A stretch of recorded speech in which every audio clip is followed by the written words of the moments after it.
Sharma horror stories. नमस्कार दोस्तों, स्वागत है आप सभी का एक और नई सच्ची डरावनी कहानी के साथ। दोस्तों, आपने वेयरवॉल्फ, वेंडिगो, इन सभी नरभक्षी शैतानों के ऊपर तो बहुत सारी कहानियां सुनी होंगी, लेकिन आज जिस नरभक्षी शैतान की वीडियो मैं आपको लेकर आई हूँ, आपने शायद ही उसके बारे में सुना होगा, जिसका नाम है स्किन वॉकर। स्किन वॉकर एक ऐसा शैतान होता है जो अपना रूप बदल सकता है।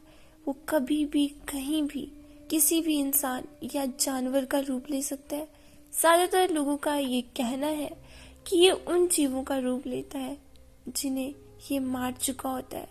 कुछ लोगों का तो इतना भी कहना है कि इसका शरीर एक कुत्ते के जैसे होता है, जिसके शरीर पर एक भी बाल नहीं होता।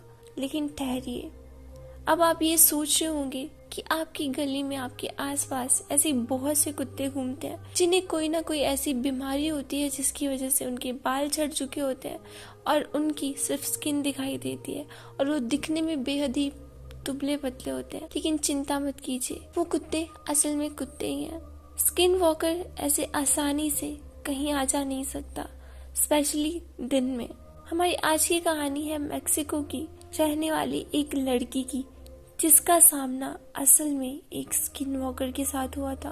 और उसके बाद उसके साथ क्या हुआ, ये हम आगे आपको कहानी में बताएंगे। तो चलिए कहानी शुरू करते हैं। अब आगे की कहानी मैं आपको उसी लड़की के नजरिए से सुनाऊंगी जिसका सामना स्किन वॉकर से हुआ था। मैं न्यू मैक्सिको के एक शहर गैलप में रहती हूँ। ये शहर नेटिव अमेरिकन कल्चर और इसकी हिस्ट्री को काफी दर्शाता है।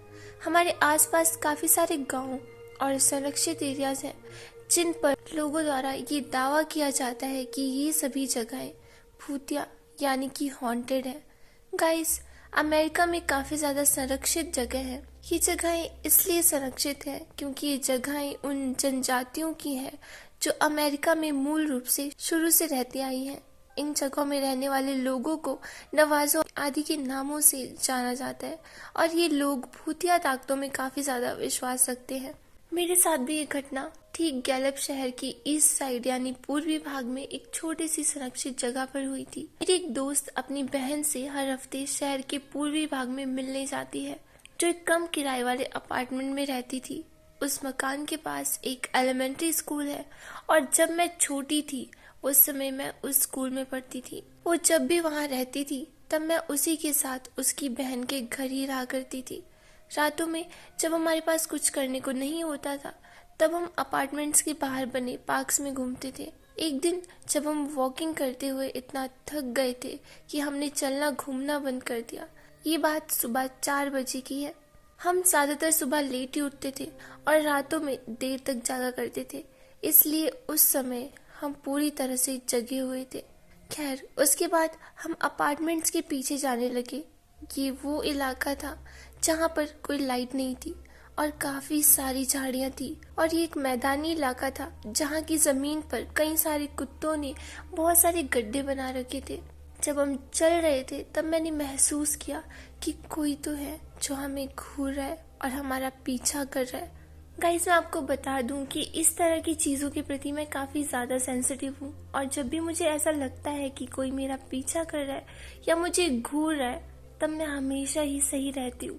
तो मैंने आसपास देखा पर वहाँ पर कोई भी नहीं था।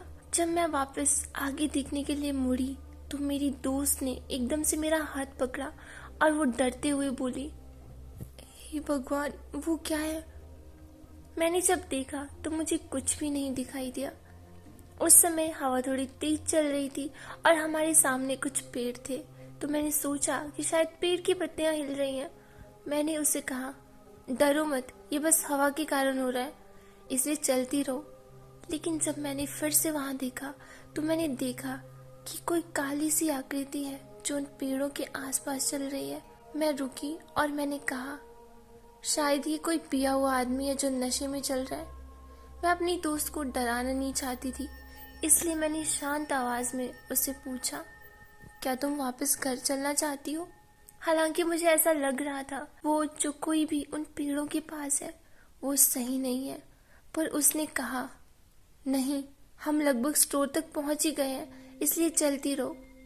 जब हम चल रहे थे तब हमने पेड़ों के बीच से एक जोरों की हलचल सुनी। ऐसे लग रहा था कि झाड़ियों में कोई तेजी से चल रहा हो। और अब हम दोनों को ही डर लगना शुरू हो गया। हमने बिजली की तेजी से चलना शुरू किया। हमने पीछे से एक आवाज सुनी और जब मैंने पीछे देखा तो मैंने पीछे एक जख्मी कुत्ते को देखा। और फिर मुझे बिल्कुल भी डर नहीं लग रहा था, क्योंकि जिस जगह मैं रहती थी वहां पर इस तरह की चीजें सामान्य थी, यानी कि नॉर्मल थी। मतलब इस तरह से जख्मी कुत्तों को दिखा जाना बिल्कुल नॉर्मल बात थी। लेकिन जब मैंने अगली बार फिर से कुछ सुना तो इस बार मेरी टांगें कांपने लगी और मैं बिल्कुल पैरालाइज जैसी हो गई थी, क्योंकि मैंने उस कुत्ते को एक ही समय में रोते हुए और गुर्राते हुए सुना। वो इस तरह से हम पर गुर्रा रहा था जैसे वो हमें खाना चाहता हो। मैं सचमुच से हिल नहीं पा रही थी और मेरी दोस्त मुझसे कह रही थी कि चलो चलो हमें यहाँ से भागना होगा। दोस्तों, आप मुझे ये जरूर बताना कि कभी अगर आपके सामने ऐसी सिचुएशन हो तो आपका रिएक्शन क्या होगा। चलिए बढ़ते हैं अब आगे की कहानी की ओर। पर उसकी चीखों से ऐसे लग रहा था जैसे कि वो किसी दूर जगह से बात कर रही हो और फिर मैं ही बहरी हो चुकी थी। मैं वो जो भी था उसकी आंखों से आंखें मिलाने लगी, पर मैं जानती थी कि ये मेरा सही डिसीजन नहीं है। मैं बिना सोचे समझे कि मुझे पीछे मुड़कर यहाँ से अपनी दोस्त के साथ बच के निकलना चाहिए, मैं वहीं खड़ी होकर अपनी आंखें बंद करके प्रार्थना करने लगी। मैंने कोशिश की कि मैं पीछे मुड़कर ना देखूं, पर कोई अदृश्य शक्ति मुझे पीछे देखने को उकसा रही थी। इसलिए मैंने पीछे मुड़कर देखा और मैंने देखा कि एक आदमी हमारे पीछे था, लेकिन वो दौड़ नहीं रहा था, बल्कि वो अपने हाथ और पैरों से दौड़ रहा था। मैं उसे देखकर बहुत ज्यादा डर गई और जोर से चिल्लाई। मेरी चीख सुनकर मेरी दोस्त भी चिल्लाई। अब एकदम से हमारे दिमाग ने काम करना शुरू किया और हम तेजी से वहां से भागने लगे और आखिरकार हम किसी न किसी तरह रोड पर पहुंच गए। उस जगह लाइट्स थी और रोड पर गाड़ियां भी चल रही थी। हम लगभग 7 मिनट तक दौड़ते रहे और हम थकान के मारे हाँफ रहे थे। हमारी पूरी बॉडी बहुत तेज दर्द कर रही थी। हम सांस लेने के लिए थोड़ी देर रुके और जब मैंने पीछे मुड़कर देखा तो मैंने थोड़ी दूरी पर एक आदमी जैसा दिखने वाले किसी जानवर को उसी जगह पर जाते हुए देखा जहां से हम थोड़ी देर पहले भाग कर आए थे। वो इतना बड़ा आदमी, वो आदमी किसी कंकाल की तरह लग रहा था, जिसकी हड्डियों पर चमड़ी ना के बराबर थी। वो बहुत ही ज्यादा कमजोर, भद्दा और बहुत ही ज्यादा डरावना था। हम उस जगह से 2 मिनट ही चले थे कि वो स्टोर आ गया जहां हम जाना चाहते थे। उस स्टोर के ओनर ने हमें अजीब नजरों से देखा और हमसे पूछा, तुम दोनों ठीक हो? हमने हाँफते हुए कहा, हाँ, बस देर रात में थोड़ा दौड़ रहे थे। भाई नजरें अब भी पीछे की ओर उसी अजीब इंसान को ढूंढ रही थी। उसके बाद हमने स्टोर ओनर को सारी बात बताई, लेकिन उसने हमारा बिल्कुल विश्वास नहीं किया। उसने हमसे पूछा, क्या तुम दोनों पास ही के अपार्टमेंट से आई हो? मैंने कहा, हाँ, क्या हुआ? और उसने कहा, तुम सच में ठीक तो हो ना? हमारे पास पैसे नहीं थे, फिर भी उसने हमें पीने के लिए एक पानी की बोतल दी और उसने हमें अपने घर छोड़ने को भी कहा। उसने अपना स्टोर बंद किया और वो हमें हमारे घर छोड़ने आई। जब हम वापस से उन पेड़ों और झाड़ियों के आसपास से जा रहे थे तो हम सभी ने किसी न किसी को देखा, लेकिन उस औरत ने हमसे उस चीज को इग्नोर करने को कहा और अपनी आंखें बंद करने को कहा। हम आखिरकार अपने अपार्टमेंट पहुंच गए और उस औरत ने हमसे पूछा, तुम्हारा अपार्टमेंट कौन सा है? अपार्टमेंट डी, हमने कहा।